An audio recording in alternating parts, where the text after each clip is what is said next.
Hello grade 3s. Today we're going to be looking at expanded notation. Now this sounds like a big fancy word, but it actually just means to break a number up. So we're going to have a few slides with some information on how we do this, and this is actually revision. You'll see when we go through it, you'll start remembering and say, oh yes, we've done this. So you're welcome to practice some of the sums and do them on a piece of paper.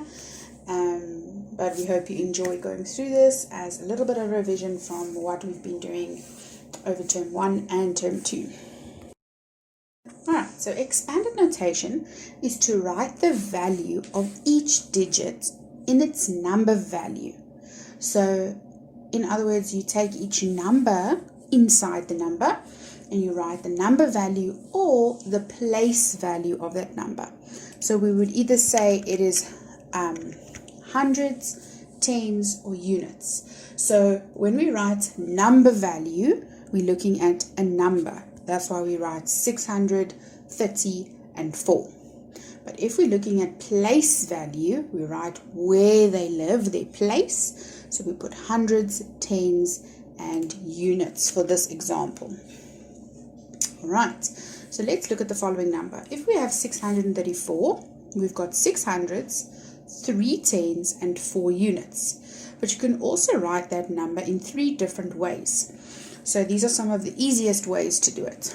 If you have a number value, you will be able to write only the number. So you can say the 6 will be 600. Or if you do place value, where does it live? In the hundreds column. Or the 3 is a 30. But if you do place value, it's actually a T for 10, because that's where it lives. And the 4 is going to stay a 4, but it will be in the unit house for place value. Okay, so let's have a look at number value. Now this is the value of the specific digit in numbers. In other words, we're looking at the number and we want to know how much is that number. So if we have 634, the number value of the 3 in that number will be 30, because it's in the tens column, and if we take it out of that number and we leave it on its own, it's a 30 that we're looking at. Now when we look at place value, this means which house does the digit live in. In other words, does it belong to the hundreds, tens, or units place? And we do not write any numbers when we're looking at where does it live. Sometimes we can have numbers that go into the thousands column as well. So if you look at the little picture on the side, you can see there's little beads, and we've got the unit house, the 10 house, and the 100 house. So if we're looking at the same number, 634, and we say, okay, what is the place value? We will say, okay, the 4 is the number that they're looking for. And if we look where does it live, which place does it live in, we would put a U, capital U, for units. And remember, we said we can get units, tens, hundreds, thousands, all of those for where a number lives. But this one specifically, the 4, is in the unit house. Now in expanded notation, we've also showed you how you can multiply or times each number with how much is in that house. So when we're looking at hundreds, we would obviously times with 100. When we're looking at the tens, we will times with a 10. And when we're looking at the units, we will times with a 1. So if we have 634, we will then say the 6 is in the hundreds column. So that is times with 100 to give us 600. If we look at the 3, that's in the tens column. So we times it with 10, and that gives us 30. And when we look at the 4, it's in the units column, so we times that with 1, which gives us 4, totaling 634. Now when we write this down, we don't have to write all those sentences. You'll see we just write 634 is equal to brackets 6 times 100 plus brackets 3 times 10 plus brackets 4 times 1.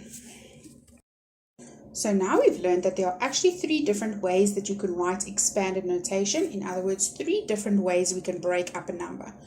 We can either look at the number value, where we look how much is each number. So in our example, we would have 600 plus 30 plus 4, because those are the number values. But if we're looking at the place value, where do the numbers live? We would have a hundreds column plus a tens column plus a units column. So we would say H plus T plus U. No numbers there. But if we're looking at expanded notation in our grade 3 way, and for grade 4 and onwards, we write brackets 6 times the 100 plus brackets 3 times the 10 plus brackets 4 times the 1. So here we just have examples of how we would write this if you got given a question.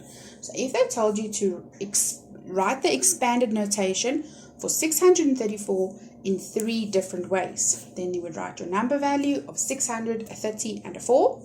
You would write the place value, 100, a 10 and a unit.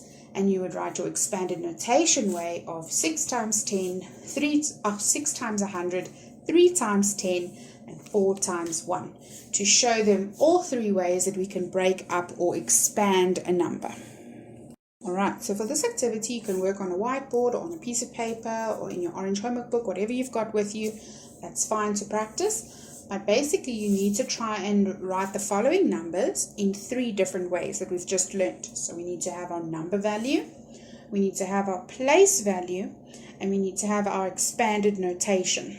So the first one you need to do is 325. Break it up into the 3 ways.